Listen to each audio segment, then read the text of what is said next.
Well, like I promised, here's your reward. Open your hands up, son.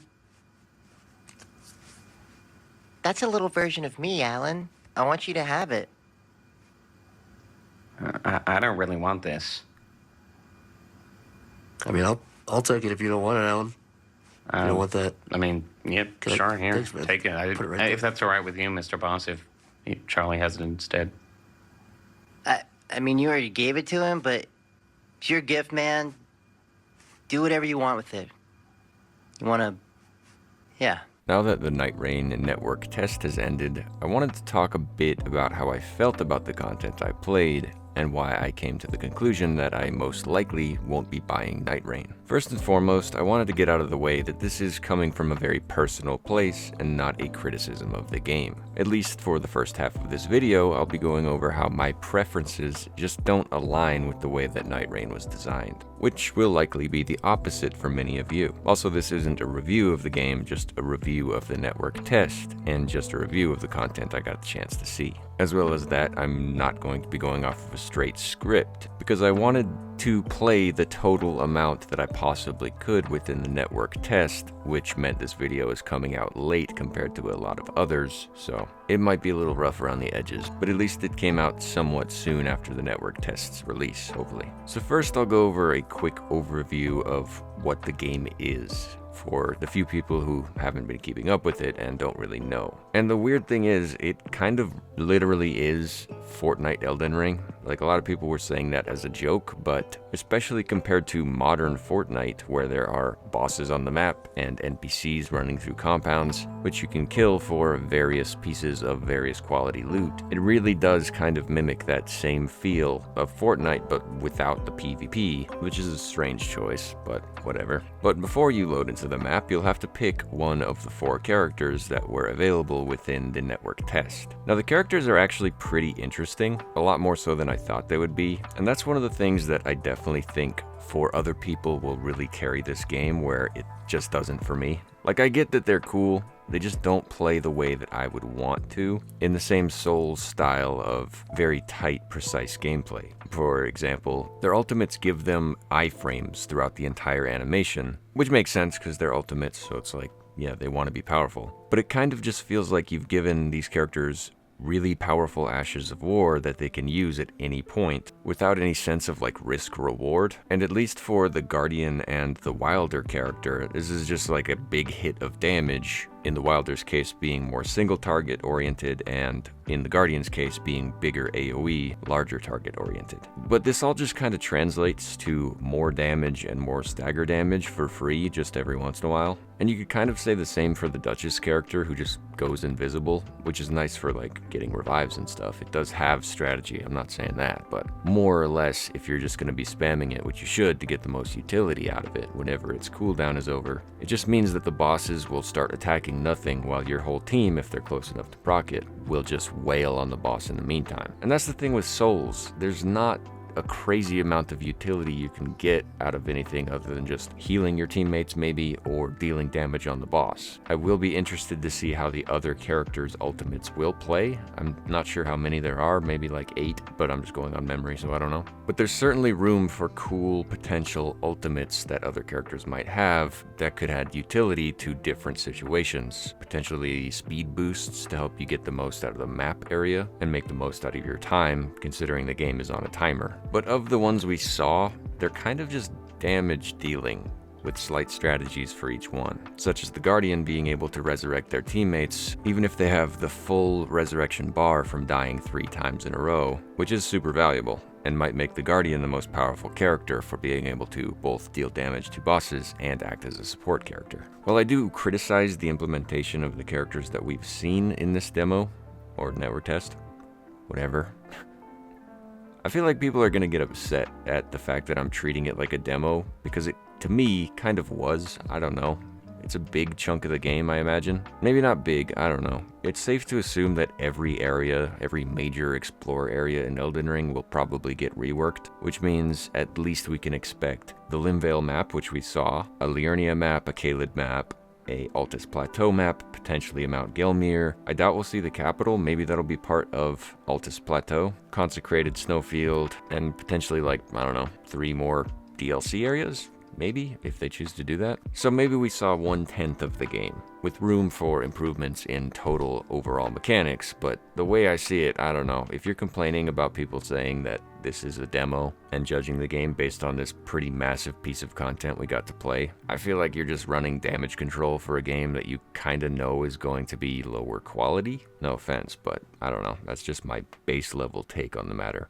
To me, I'm going to treat this like a demo. Anyway, the characters that we got to see in this demo, while their ultimates are kind of similar, kind of disappointing, they do have some pretty cool implementations. Like I said, the Guardian able to get reses is cool, and the Duchess being able to go invisible is also a cool mechanic that can play in different ways. And honestly, the most interesting one, but also potentially the strangest one that people probably didn't play with much, because wizards are trash, is the Recluse. And it's unfortunate to say this because I don't really want to play as a wizard. She feels like the only character that's reworked to a point above a base level character from like Souls, to a point where she's actually really unique and plays totally different than what you would expect from Souls. And that goes with her ultimate as well as her base ability. Almost more importantly, her other base ability. I don't know what those are called, like secondary abilities or something. Her ultimate is pretty straightforward. It's just kind of a support utility where she marks everything in the area with a magic sigil or something that allows teammates, whoever hits that enemy, to gain a little bit of health and FP, which means you can rush in from the back lines and then tag a bunch of enemies with that and act as a support while you then run back and deal consistent damage. And yeah, the ultimate is less important to her as a total character, but really her base ability is a lot more interesting. You see, being a wizard, she doesn't really have all that much utility without this ability. There's not a crazy amount of ways to restore your FP in Nightreign, and so you can only get like 5 spells off before you run out as a level 1. And this really feels like shit at first when you first start playing this character and you think, oh, I'm gonna be a wizard, and then you run out before you even get the boss to like a quarter health. I don't know, seems kind of strange, but within her base ability, she gets a completely reworked utility for her combat. Her base ability essentially allows you to suck off whatever element the enemy was last hit with, or your teammates. And since you can deal magic damage, you can apply that attribute by hitting them with magic, or whatever spell you're running, and then suck off that magic, which gives you some small FP back, roughly the same amount of FP that it would cost to cast Glintstone Pebble or something similar. Alongside this, I also got one of the... It's gonna take some time to explain. When you beat the game, you get some sort of magic stones. I don't know, it's just like perks. A placeholder for perks that you can apply to your characters. And these feel really strange in the demo because they roll with different utilities, sometimes utilities specific to characters. You get 3 slots per character, and often the colors don't match the stones that you get. And I'm not sure exactly how that mechanic will play out in the full game. Maybe there's a way to re-roll your character's base stone colors. But yeah, I ended up getting a bunch of stones with abilities that I couldn't apply to characters, which make them feel useless. I don't know. It's one of those things where we're clearly not at the level to fully understand how the mechanic will play out because it was just a demo, but I managed to pull from one of my runs a perk which triggered Terra Magica underneath my feet anytime I used the suck ability, which is a pretty powerful stone. Like, honestly, you're not moving around much as Recluse if you've got your teammates fighting the boss, so you just constantly get a damage buff. And on top of that, I'm sucking off the boss a lot in between every cast almost, which means I'm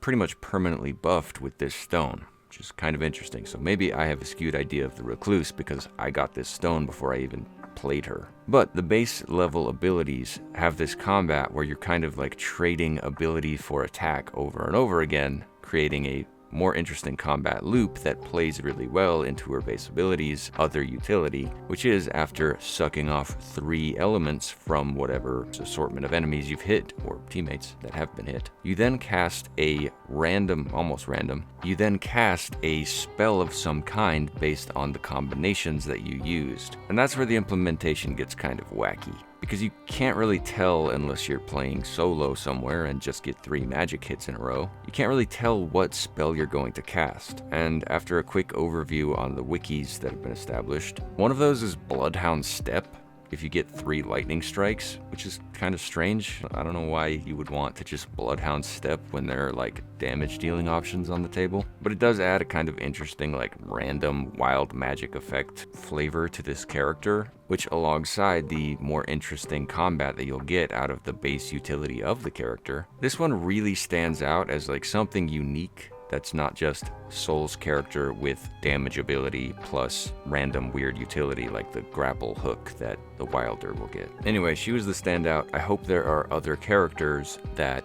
have similar ways of reworking the entirety of the gameplay, such as we can assume that the deflection, Sekiro deflection style character will play that we can assume is in the game based on the trailer. Above all else, it's just really not for me to play like a hero style game in a Souls game. I get that it's pretty action packed and it's nice to have those cutscene-esque iframe moments where you get to deploy a huge ultimate move. It just kind of makes the gameplay a little more sloppy than I would want. Like, I don't really have to care what the boss is doing at any point that I have my ultimate. I can just pop it and basically, if I'm playing Wilder, knock them into an animation on top of being invincible. I should also mention that characters get a passive ability. I don't know if all of them do. I forgot to check. At least Wilder for sure gets a passive ability where the moment he's about to take fatal damage, 1 time per life, he will just avoid it and have an automatic dodge, which again just kind of makes it like sloppier gameplay. Like, it's a cool ability from a character standpoint, I get that. Just not for me. Every time I see it proc, I'm like, oh, I suck.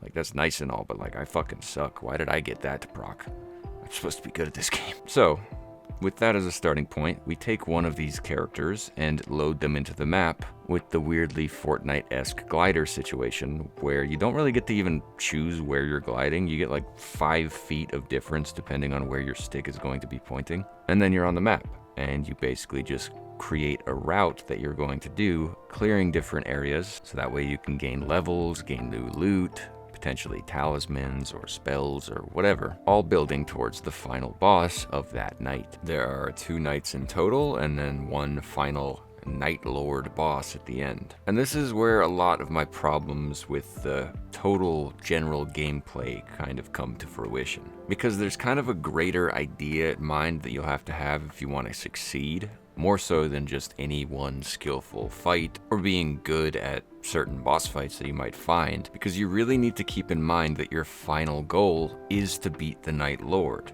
which means a lot of your gameplay will come down to finding the most successful method to beat the Night Lord, rather than just being skillful at the Night Lord fight. Because at the end of the day, you are co-oping with 2 other people, and anyone who's ever co-oped before in a Souls game knows just how different the gameplay feels to any one solo run of a boss. Co-oping will often mean that the boss is trading aggro between you and your teammates, which makes a lot of their moves a lot less predictable than you would want them to be. Again, this all comes down to a much sloppier gameplay than what can be expected from any other Souls game. And on top of all of that, anytime your teammates go down, you then have to take time out of potential damage openings on the boss to safely resurrect your teammate. And so you can't really go in with the mindset that you'll just flake things out until the very end and then clutch up on the night boss. A significant portion of your potential success comes down to your preparation in the 2 nights leading up to the Night Lord's fight. And so in that way, I would say that your total success comes down to about 25% game skill and 75% preparation, which mostly comes down to finding a efficient path through the map depending on which spawn you get. For example, an efficient run that I might make through the spawn where you spawn next to the stronghold of fire people would be to first take down the boss inside that arena, hopefully while my teammates are picking off adds, which you really don't want to underestimate the importance of taking out adds. Like, especially the weaker ones, they give you a ton of extra runes pretty quickly, and so it's nice when I have teammates that are doing that for me while I take on the pretty simple boss at the bottom of that arena. Now, this series of events is going to give you 2 major benefits. The first of which is a small increase to your runes, comparatively to your teammates killing the adds. And the second is that this boss will always drop a blue weapon for you. And if you combine both your teammates and your efforts, you should all be able to converge on this point and collect a blue weapon as well as hit the bonfire for 2 levels, raising your level to 3, which you need for blue weapons. And this will give you a pretty significant early game advantage to tackle bigger challenges. From there, I think the most important nearby area of interest would be the Church of Marika, which offers you a bonus charge of Estus Flask on each of them, and there are 3 on the map, positioned basically in a triangle at the borders of the map. Now this is one of the most important items in the entire run on the map. You'll frequently get chances to hit bonfires, and so your total available charges throughout the run will increase dramatically for each extra charge you can gain, and obviously increase your odds of beating boss fights where you can't just dip out and hit a bonfire. But collecting all 3 is going to be such a huge time investment that you're not likely to do so without suffering some sort of major deficit in either runes collected or good weapons collected, anything like that. So I usually go for 2. I beeline to 1 on each night. But specifically within this spawn, there's also a highly valuable boss fight nearby with the replacement for Agheel. Now the bosses are separated into the standard categorization of bosses you might see in Elden Ring, where there are different tiers of quality of bosses, such as great enemies or just bosses. And Agheel here is one that will frequently drop either purple or legendary armaments for you. And this is a huge strategy for projecting how the rest of your run is going to go. For example, in the footage I got of this run, I pulled the Sacred Relic Sword from this boss fight very early into this run, which means that I can plan the rest of my run around this weapon, trying to obtain the runes I'll need to level up to use it, as well as potential talismans that might buff my ability to use it. Sure, this is taking time out of the present, where I'm not going to be using this weapon for a while, but it does give me such a valuable insight into how well the run might go if we survive up until that point, or if I can manage to make that many runes to actually use it. One small tip that I can offer to make this area even more useful is to activate a nearby tree which increases your rune acquisition for a small time at about half health on Agheel. Considering he's going to drop a better weapon than you have at that point, you're going to want to level up. And so in total, this is one of the most valuable areas in the game, and it's right next to the spawn on this spawn. There's basically nothing else you could do that would be quite as effective as coming here and defeating Agheel, grabbing an Estus charge and grabbing the rune acquisition bonus. There's actually 2 of them down this ravine too, so as you exit you can pick up another one for whatever potential next area you might go to. One small problem with this strategy is that if you don't have your teammates with you, taking down Agheel can be pretty difficult within the time period you're allotted before the storm comes in and starts draining your health. And that's another pretty unfortunate sloppy side of this game that doesn't align with the way I want to play. I much prefer to take my time with boss fights, and I get that that's not really a priority with this game. It's not how it plays. But I know a lot of these boss fights really well, and I just kind of wish I was given more leeway to flex on them without having to prioritize having enough damage or having my teammates with me in order to actually take them down. There's nothing that sucks worse in this game than being almost done with a boss fight, realizing the storm is coming in, especially the second level of storm, which hits harder, and realizing you're basically just gonna have to give up on this fight and you've wasted however much time because your teammates didn't choose to help you. And that's something you kind of got to consider when taking on that tier of boss, the Agheel or Loretta or Godskin tier of boss fight, where they're going to drop you really good stuff, but if you can't defeat them in time, it's just not worth it. These are bosses that you almost have to dogpile with your whole team to stand a chance at making it a valuable decision to make, especially so if your teammates aren't going to be picking up the legendary weapons that potentially will drop. It becomes a complete waste of your time if your teammates are now running blue gear at the boss fight because you were across the map fighting a dragon for 20 minutes. Again, it all comes down to the fact that this game does not prioritize game skill and instead prioritizes game strategy, which I perceive as 75% strategy, 25% skill, and is a widely skewed ratio than what I would want in a game like this. Either that or maybe I just wouldn't want to play a game like this. I much prefer high skill and taking your time. And this leads me to the final boss fights of the Knights and the final boss fight with the Night Lord. You see, these are the moments where you actually get to take your time and appropriately address the boss fight in front of you. The problem is that these boss fights are really not designed to be taken with all that much tact or skill. It's kind of the inverse of what you would want from something like this, because these fights are designed so that you will be taking them down with 3 people. You're given infinite time, and your team is conglomerated to this area, and so there's one of 2 things that can happen essentially. Either you'll be fighting a Elden Ring style boss that has been outfitted in a way that makes it more difficult for 3 people. And this either manifests in adding gank aspects to the fight, such as with the demi-human queen,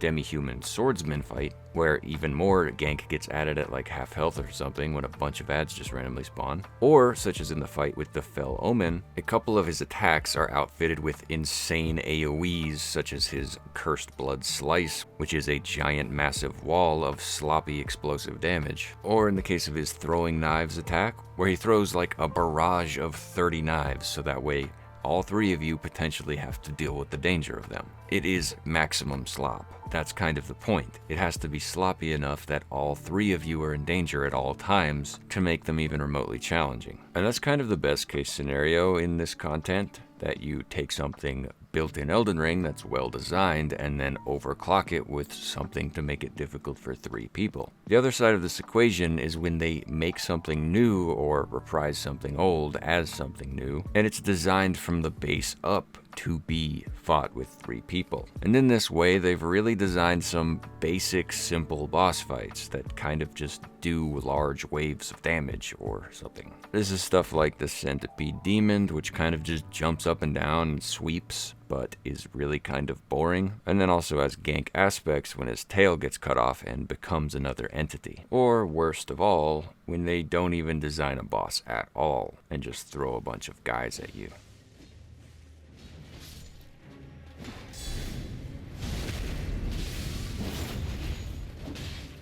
Who's to say that good hitboxes aren't the next thing to go? I mean, fuck it, right? Why design a boss at all when DS2 got away with 12 dudes in a church? And when it comes to the final fight with the Night Lord, at least the one in this demo, you get both aspects of kind of sloppy big attacks with limited telegraphs, and also the gank aspect when it splits into 3. And honestly, knowing that this fight is designed to be fought with 3 people, I really thought they would have taken the time to consider how that plays with 3 people and made it so that each wolf specifically targets 1 player at a time, so that each player effectively has to deal with 1 incoming threat. But unfortunately, it seems to have taken a much more generalized approach, and at any one moment, the bosses will trade aggro and just start attacking you. Any one of all 3 of them. And this can be especially bad when you've got a Duchess on your team who goes invisible in the middle of the gank phase. When it all comes down to it, there really isn't a single boss fight that I really felt all that satisfied to beat at any point in any of the runs that I did during the network test. There were either good fights that I had to give up on because I was soloing them and I didn't have time to finish them off, or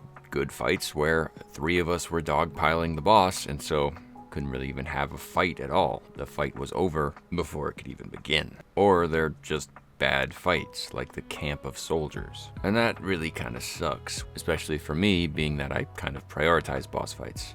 My favorite parts of these games. And really the only fights I even kind of come close to enjoying within this format are the mini bosses in Elden Ring. The Crucible Knights, the Leone Misbegotten, potentially the Godskin if I have time. But these are all fights I've fought 1,000 times over already, within a game that you're expected to grind over and over and over again. And no matter how different your run goes and how many different weapons you get, there's really not that much difference in weapons. Not much so that it would change up a run all that much from any other. Really the biggest difference is when you get a legendary weapon which they've specifically designed so that they have some sort of bonus utility or intrinsic unique trait, such as the Sacred Relic Sword, which is outfitted with a unique charged heavy attack that sends a disc of light around you, which is really powerful and fun to use, especially when half of the bosses are just fucking dudes, which big AoEs play really well against. And again, this just kind of highlights why having a legendary weapon early on is very beneficial. Even if you don't use it early on, Being able to pick and choose the different loot pieces you'll get along the way, specifically talismans, can really give you an edge later on, and almost guarantee that you're going to beat the Night Lord fight. Which I will say there is some amount of satisfaction in beating an entire run, especially so when things go according to plan and you go through the entire run with a good weapon, you end up reaching a high level. The problem occurs, however, when you have a bad run. When you die early on and you can't get your souls back, or when your teammates do the same, something you can't always help. The problem is that sometimes runs are just tanked, and you saw this a lot in the network test when your teammates would be having a rough time and then they would just leave, which I saw quite frequently, and was my biggest hindrance in actually getting a completed run early on. There's sort of a weird meta where having a bad run makes the game not playable, but having a good run just makes it the same repetitive thing you're going to be doing over and over again. Best case scenario, you're just following in your own footsteps. And so with that in mind, I really think that something that's going to make or break this game would be an external reason to play the game. External from the maps itself. And we don't really know exactly what the merc currency you get at the end of a game really does, at least in total. But I just hesitate to even think that it would be enough reason to grind this super repetitive game. Especially so when it's a game that I've already concluded really isn't for me. I don't get that much enjoyment out of gameplay, and if we can assume that there's no external factor that keeps players playing, I'm afraid this game is gonna die shortly after its release. Even if you grind a run out of every single map, say 3 times over, and as I speculated earlier, say there's 10 maps, that's 30 total runs, and if every run takes around 30 minutes, which will decrease with time, with better strategies you learn along the way, you'll be able to beat bosses faster. Then that's only like 15 hours of gameplay for the entire $40 game. Like, I don't know. I feel like for it to work, there has to be something else here. There has to be some kind of rotating map or randomized something going on, or an event, or God forbid a battle pass. But what I hope, best case scenario,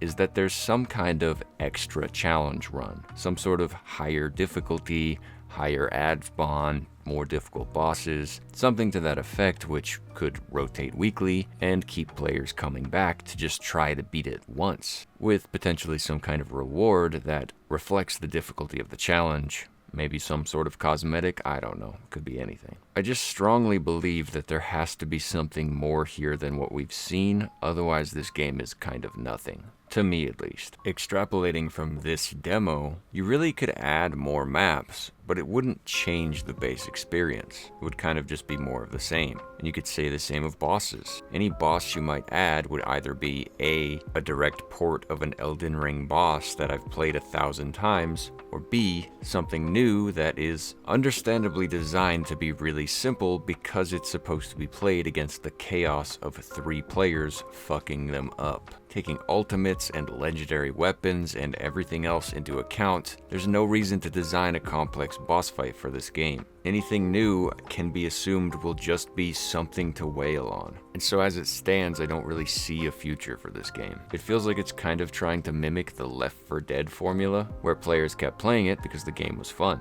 And I'm pretty sure that the co-op casual side of the fanbase really will find this game to be pretty fun to play, but I don't think that will hang in there all that long. Because another game that tried to be Left 4 Dead was that game no one remembers, Evolve. I'm convinced at this point that Left 4 Dead was just a product of the times, before things were much more online and before games needed to be active communities with some sort of roadmap for the future for updates and whatever else. And I just don't see anything currently that this game could add that would add anything of value to the formula, at least anything that we know of now. I don't know. The thing about casual co-op players is that they play casually. Sure, there's room for potentially a culture where people will get the boys online and just play a game of Nightreign together, and that'll be their game. Sure, I'm not saying that that couldn't be a possibility, but I don't, however, believe that this game will have the capacity to satisfy the most dedicated and experienced players. The most invested part of FromSoft's fanbase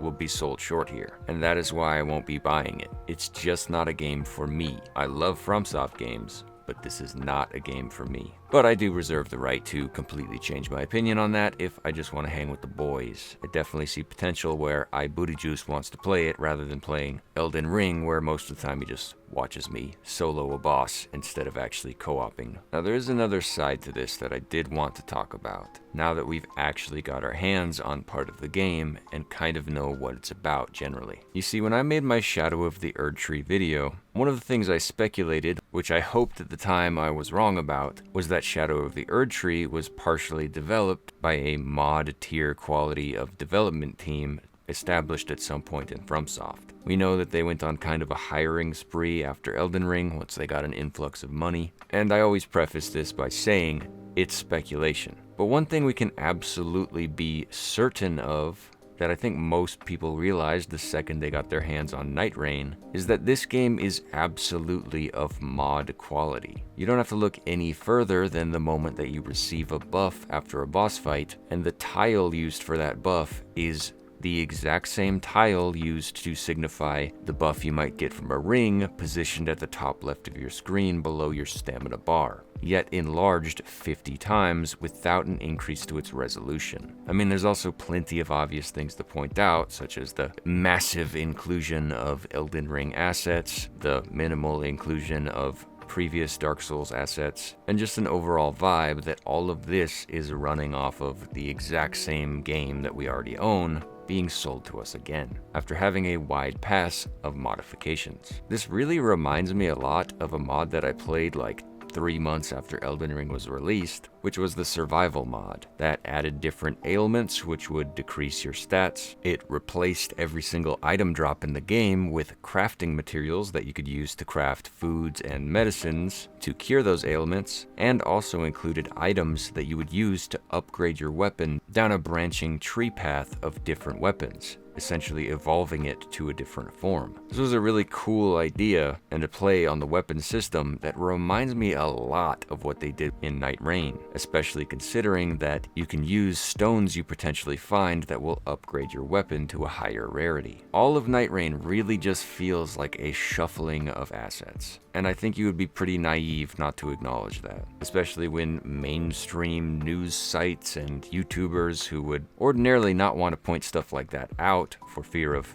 angering FromSoft easily recognize this and make no effort to hide it. Luckily for you, nobody's ever heard of me, so I've always been able to talk shit openly, which is why I've been talking shit about Shadow of the Erdtree being mod level for many months now, and discussing my concern about that being the new standard. Now, one thing I want to get out of the way is that I absolutely think the practice of hiring from your community, potentially mod members from your community, is absolutely a good thing. Why wouldn't you want to hire people who are the most dedicated and most invested in your product? When they're making the content for free, obviously they have the passion to do it. The problem that I find is that when you hire someone to your team, they stop being a mod developer. They've become a part of your development team, a fully fledged member of FromSoft, which is why I find this mod level content kind of insulting and unacceptable. The reality is, when we parse it out, that FromSoft is essentially telling us that it's okay if they sell us a shittier game as long as it's $40 and not $60.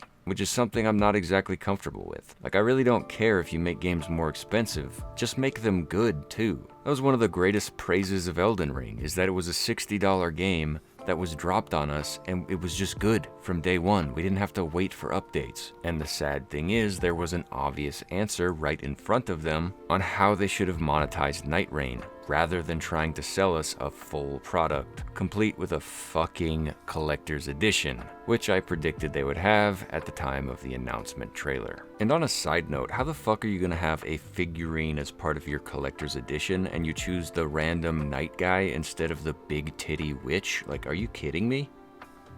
Anyway, FromSoft absolutely should have made this a free update to Shadow of the Erdtree. This makes perfect sense. If you own Shadow of the Erdtree, that means you own Elden Ring. And if you own Shadow of the Erdtree and Elden Ring, then you already have every asset necessary to make this game, minus a spare few, downloaded to your console, which I assume would mean that there's less waste in memory space. I don't know if that would change, but if it was running intrinsically off of Elden Ring, I would assume that to be the case. On top of that, Shadow of the Erdtree was known to not be very friendly towards casuals. I imagine a good portion of the fanbase missed out on that content if they knew they weren't going to enjoy themselves. The exact people who would appreciate this game and would therefore have a reason to purchase. Therefore, you skip out on pissing off the people who are most invested in your game because they already own it, so they might as well play the content, while including the more casual players. Sure, this would probably make them considerably less money,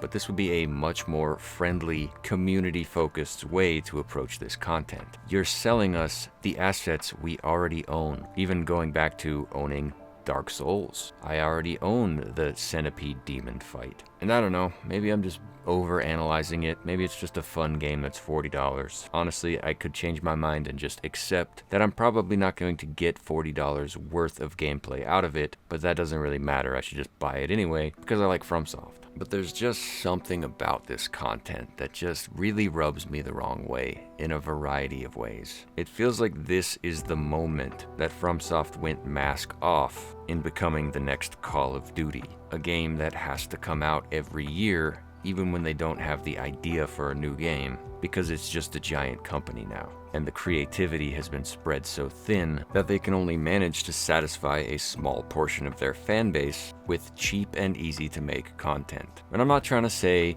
everyone should think like me and we should all boycott this game and take a stand against it or anything like that. I'm just saying that it's easy to get wrapped up in your fandom and just buy everything associated with that product. But that isn't really the healthiest way to approach purchases. And trust me, I'm guilty of it too. I bought Armored Core and I don't like that game at all. It's just not for me. It is important to every once in a while to take a step back from your communities and really ask, is it worth me purchasing this product? Am I going to enjoy it? And when I look at Nightreign, I have a resounding no as a response. It looks perfectly fine, but I don't think I'll be getting all that much out of it. Definitely not $40 worth. If you're the kind of person who loves co-op gameplay, then this is definitely the game for you and you should definitely pick it up. But on the flip side, if you're like me and you like high skill, complex, and intense Souls combat, then this game really isn't for you. And if you buy it, you should be going in with the understanding that you're going to at least feel somewhat ripped off, even if you do enjoy the game a little bit. I would be wildly surprised to change my mind on that with the full release. But we'll see.